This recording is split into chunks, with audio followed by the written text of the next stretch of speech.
Thank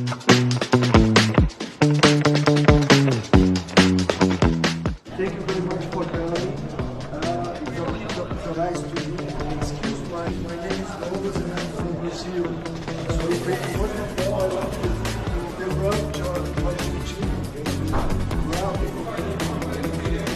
Introduce myself. My name is Douglas.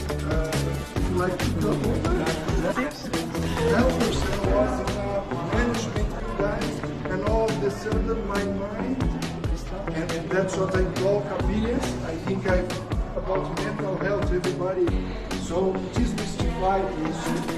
Demystify and stay alert. How can we be alert of illness, which is very important because but for me, when I try to remember their lives, so we need to demystify that.